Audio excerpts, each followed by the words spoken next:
నమస్తే అన్న అందరికీ నమస్కారం. కడప తిరుపతి అలాగే కడప చెన్నై జాతీయ రహదారి మధ్య రోడ్డు ప్రమాదం జరగగా అందులో ఒక వ్యక్తి మృతి చెందాడు.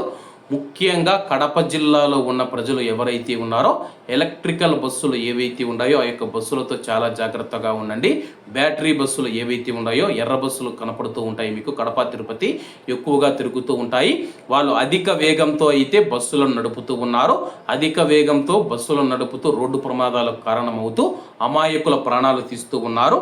వివరాల్లోకి వెళితే కడప చెన్నై జాతీయ రహదారి పైన రాత్రి ఘోర ప్రమాదం జరిగింది. సిద్ధవటం మండలం చాముండేశ్వరిపేట సమీపంలోని సబ్స్టేషన్లో రామచంద్రారెడ్డి 55 సంవత్సరాలు నైట్ వాచ్మెన్గా పనిచేస్తూ ఉన్నాడు.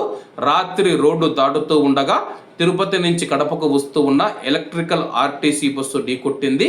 తల చిత్రమై ఆయన అక్కడికక్కడే చనిపోయాడు. పోలీసులు సంఘటనా స్థలానికి చేరుకొని వివరాలు సేకరించారు. ప్రస్తుతం ఎవరైనా సరే కానీ రాత్రి వేళల్లో రోడ్డు దాటుతూ ఉన్నప్పుడు చాలా జాగ్రత్తగా ఉండండి. ఎందుకంటే హైవే కావడంతో బస్సులు అతి వేగంతో వస్తూ ఉన్నాయి. ముందు కాలంలో మనం చూసుకుంటే లారీ డ్రైవర్లు అధిక వేగంతో వాహనాలు నడుపుతూ ఉన్నారని ఉండేది.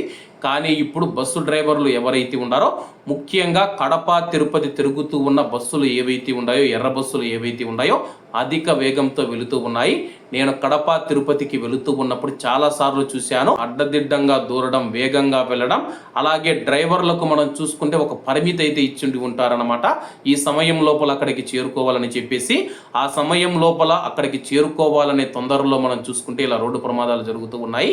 డ్రైవర్ అన్నల తప్పు కూడా ఏమి లేదు, కానీ ఇది మొత్తం ఆర్టీసీదే తప్పు. ఆర్టీసీ సమయానుభావంగా డ్రైవర్ల పైన ఒత్తిడి పెంచకుండా వాళ్ళనైతే స్వేచ్ఛగా డ్రైవింగ్ చేసే విధంగా వాళ్ళకు హక్కులు కల్పించాల్సి ఉంటుంది, స్వేచ్ఛనివ్వాల్సి ఉంటుంది.